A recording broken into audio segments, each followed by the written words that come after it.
morning friends and welcome to the pre-market update. US stocks were higher on Thursday, led by gains in bank shares after the Fed's announcement of a rate hike, and there are expected 3 rate hikes in the next year has propelled the banking shares there. The positive read-through was also flown over to the European indices, which also closed in green yesterday, somewhere around 0.5% to 1% positive over the European indices. Asian indices are also trading flattish to positive after the positive trends have emerged globally. Yesterday, Indian indices closed lower after some consolidation was seen, weighed by strength in the dollar, which is negative sentiments on the market after the Fed's decision was announced. Coming over to today's market, SGX Nifty is suggesting that we are likely to open around flattish, around 2 points positive at 8183 zone. The provisional figures, FIs in yesterday's market were sellers in the Indian markets to the tune of 612 odd crores, whereas domestic institutions were sellers in the Indian market to the tune of 177.5 crores. Now let's have a derivative check on the market.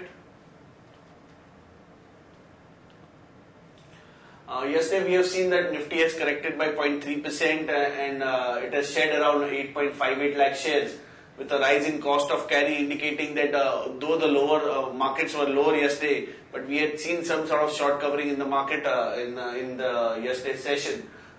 As I said, Nifty has shed around 8.58 lakh shares. PCR is hovering around the 1.05 zone again, so there is nothing much to talk about on the PCR front. A PCR of 1.2 would be a concerning factor for the market. Right now it is in the comfort zone. The VIX, as expected, has corrected after the major announcements, after the major events have been through for the week. So VIX stands at 15.66 as against 16.59, a drop of 5% in the VIX. Coming over to the specific options activity, if we see 83, 82 as well as 8400 have added open interest somewhere in the range of 5 to 10%. With highest shares being in 8300 call, indicating that resistance for the market lies around that zone of 8270 and 8300 zone. If we coming over to the put side, we have seen a shed in the open interest for put. 8100 has shed around 4.5% in open interest, whereas 8000 continues to remain the highest in terms of open interest with close to 80 lakh shares, indicating support for the market around the 8100 zone, and over a long-term support could be seen around the 8000 zone for the markets. But a likely range of 8100 and 8300 for the markets, in either way breakout could give us some trend going ahead. There are 3 securities in bad period.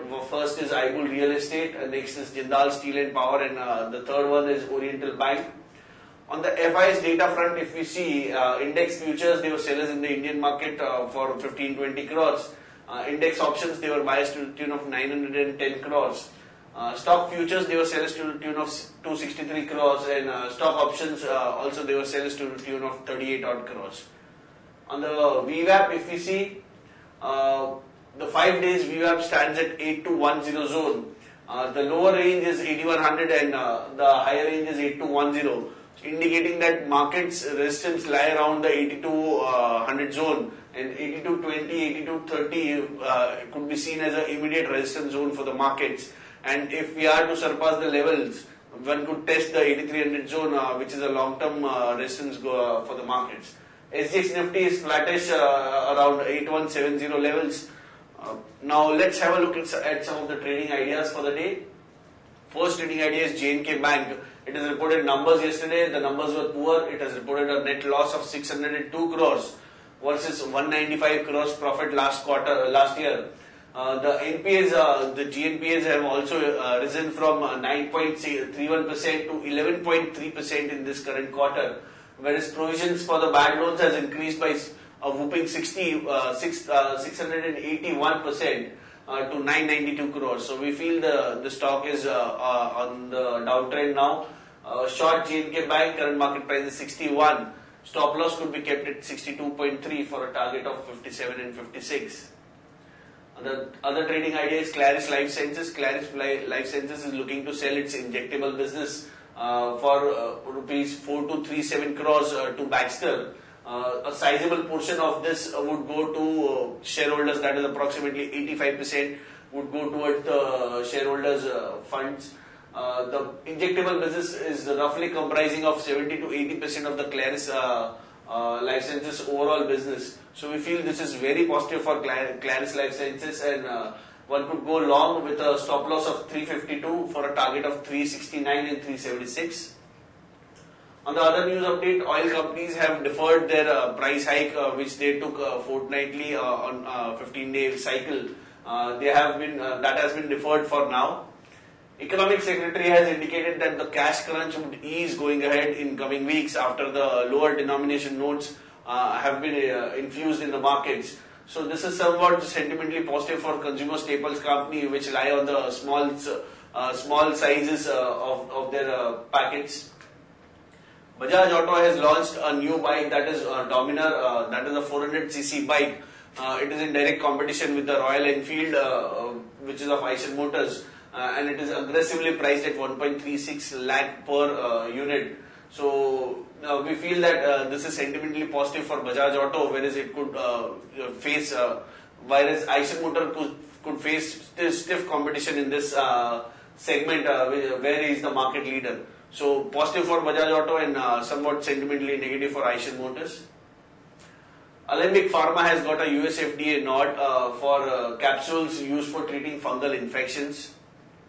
Bharti Infratel's update, KKR and CPPIB to file for formal bid for Bharti Infratel next week. So this is somewhat positive read-through for Bharti Infratel. SEBI has sent a not fit notice to 5 brokers in the 5600 crore NSCL scam. The 5 brokers were Anand Rathi, Geofin Comtrade, India Infoline, Phillip Capital and Motilal Oswal. They have been asked to respond within the 21 days. Maruti Suzuki is looking to launch its premium hatchback, that is Ignis, on January 13. Dilip Bilkon has bagged order worth 260 crores in Andhra. ONGC Videsh's first half net profit has more than doubled to 502 crores, despite a 8.5% drop in the revenues. Axis Bank has suspended 24 employees and 50 accounts are under lens due to suspicious transactions during the exchange of high denomination notes. JSW Energy has won a bid to supply power of 750 megawatt to Karnataka for next 6 months at rupees 4.1218 per unit. Ruchi Soya's Q2 profit has nosedived by 78% and now stands at 27 odd crores. These are the advanced tax numbers. Some of the advanced tax numbers reported by major companies yesterday. SBI has reported 1282 crores net profit, advanced tax as against 1731 crores. If you see, Reliance has paid 2600 crores advanced tax as against some 2300 odd crores last quarter. So these are some of the numbers which can be gone through, advanced tax numbers, which could have some movement on the stocks in today's trade. On the watch list front, if we go on to see, we like from stocks with positive bias are Exide, DCB Bank and Amara Batteries. On the stocks which could be under pressure are ICICI Bank, Jubilant Foods and UBL. On the advisory picks, which are also displayed on ET now between 9:15 and 9:30, we like Finolex Cables with upside potential of close to 29%, Skipper with upside potential of 45%, L&T Finance with upside potential of 34%, PTC Financial Services with upside potential of 41%, and IRB Infra with upside potential of close to 33%. So that's it, friends, from all of us. Thanks and have a nice trading session.